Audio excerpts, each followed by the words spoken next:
Hello, bonjour à tous, on se retrouve aujourd'hui pour une nouvelle vidéo, mais aujourd'hui on ne va pas parler vraiment de SVT, en tout cas c'est pas un sujet qu'on traite en SVT et c'est un sujet qui ne fait pas partie du programme de SVT, mais c'est un sujet qui me tient à cœur et aujourd'hui on est le 13 janvier, et le 13 janvier c'est la journée mondiale de l'hypersensibilité.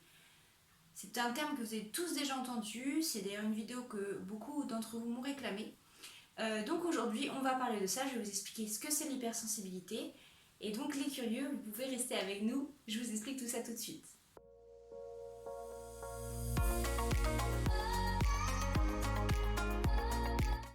Alors selon certaines études, une personne sur 5 serait atteinte de ce trouble, entre guillemets, qu'est l'hypersensibilité. Donc ce n'est pas une maladie, même si parfois bon, il a un petit peu, c'est quand même quelque chose qui est perçu comme une faiblesse, voire un handicap par les personnes hypersensibles.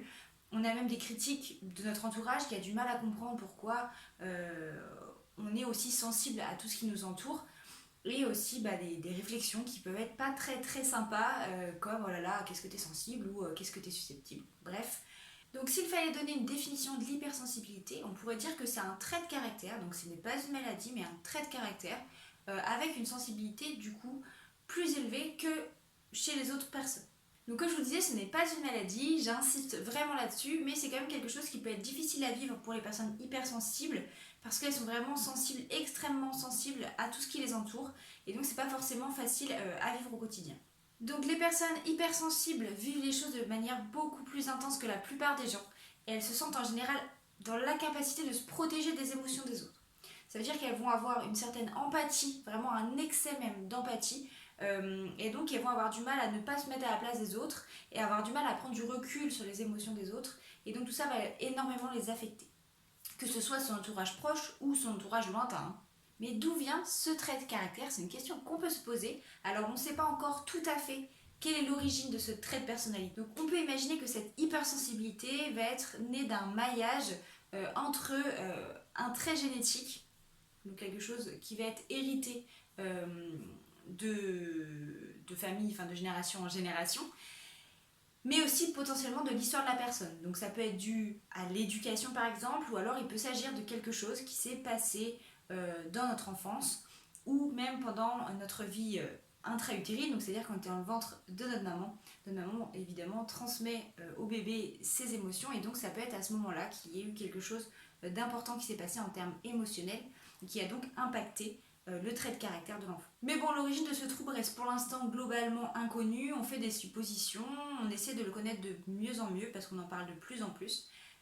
Pour l'instant, on n'en sait pas plus que ça. Alors, comment est-ce qu'on peut la détecter? C'est une autre question qu'on peut se poser au sujet de cette hypersensibilité. Alors, en général, bon, il y a une psychanalyste très connue qui a fait une liste en fait des caractères qui sont souvent relevés par les personnes qui sont hypersensibles. Donc si vous vous reconnaissez parmi ces différents traits de caractère, peut-être que vous souffrez avec plein de guillemets d'hypersensibilité. Donc les personnes hypersensibles sont en général en décalage, pas avec les autres, jusqu'à des fois se croire voire anormal, ou même d'avoir peur de basculer dans la folie tellement ils sont en décalage avec ce que vivent les autres autour d'eux. On dit aussi que les hypersensibles ont les émotions à vif. Ça veut dire qu'ils ont du mal à contrôler leurs émotions. Ça veut dire que les émotions qui les touchent vraiment de plein fouet jusqu'à perturber leur équilibre.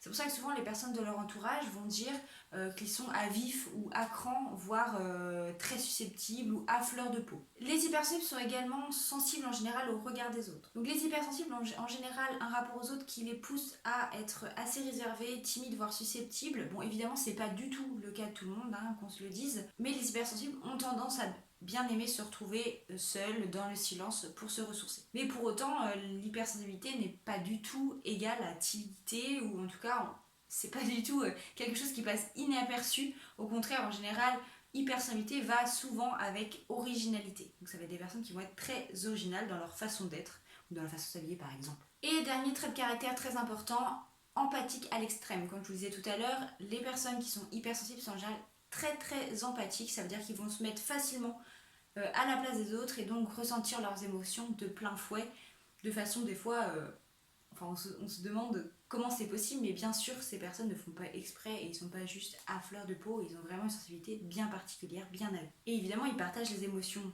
positives comme les grandes joies mais aussi les peines. Alors cette hypersensibilité, il faut aussi apprendre à la gérer malheureusement, je vous ai dit, ce n'est pas une maladie, donc il n'y a pas de traitement médical pour stopper cette hypersensibilité, il va falloir apprendre à vivre avec et essayer de trouver des solutions pour apprendre à mieux la gérer. Alors bien sûr, il y a des thérapies qui existent, donc comme par exemple aller voir un psychologue ou un psychiatre pour soigner des effets un peu négatifs de cette hypersensibilité comme les phobies ou les angoisses, mais la plupart des scientifiques disent qu'au contraire, il ne faut pas traiter l'hypersensibilité elle-même parce que ça peut être vraiment bénéfique, ça peut être vraiment un plus pour la personne. Donc arrêtez de considérer cette situation comme un défaut, s'auto-encourager, expliquer ce qu'est l'hypersensibilité à son entourage, ou en tout cas expliquer sa propre situation à son entourage, ça permet de mieux gérer déjà cette hypersensibilité et de se sentir entre guillemets moins coupable et moins, enfin en tout cas le vivre mieux. Il faut prendre du recul sur les émotions qu'on peut avoir autour de nous. Alors gérer ses propres émotions c'est déjà une chose, alors essayer de prendre du recul sur les émotions des autres. Par exemple lorsqu'on sent qu'on est en train d'absorber les émotions des autres, essayer de prendre du recul pour éviter tout ça, pour éviter d'avoir cet excès d'émotions qui peut malheureusement être difficile à vivre pour la personne hypersensible. On peut aussi essayer de s'auto-discipliner en pratiquant des sports qui permettent de se relaxer, de se recentrer sur soi-même et donc se couper un petit peu des autres, comme par exemple le yoga ou la méditation, ou même le sport de manière générale qui permet de se détendre et d'évacuer le stress, parce qu'en général l'hypersensible va accumuler beaucoup de stress. Alors pour finir sur cette vidéo, qui me paraissait très importante et vraiment j'y tenais, il y a donc à l'occasion de ce 13 janvier, j'ai découvert qu'il y avait une association qui est du coup destinée aux personnes hypersensibles pour les écouter et les accompagner au mieux. Cette association est présente dans toutes les grandes villes de France, mais aussi en Belgique et dans certains pays européens voisins au nôtre. Si vous voulez aller faire un tour sur leur site, le site c'est association-hypersensible au pluriel.fr et donc vous trouverez toutes les informations dont vous avez besoin. En tout cas, vous avez sûrement, vu que je vous ai dit que c'était une personne sur 5 qui était hypersensible, si vous n'êtes pas vous-même hypersensible, vous avez sûrement quelqu'un dans votre entourage, plus ou moins proche, qui l'est. Et donc, j'espère, par le biais de cette vidéo, vous avoir permis de mieux vous accepter vous-même, ou en tout cas de mieux comprendre la personne hypersensible qui peut faire partie de votre entourage, et donc que ce trouble soit mieux géré, mieux vécu par tout le monde. Voilà, donc on se retrouve plus tard, j'espère, pour d'autres vidéos, pour les SVT ou pas. En attendant, je vous dis bye bye.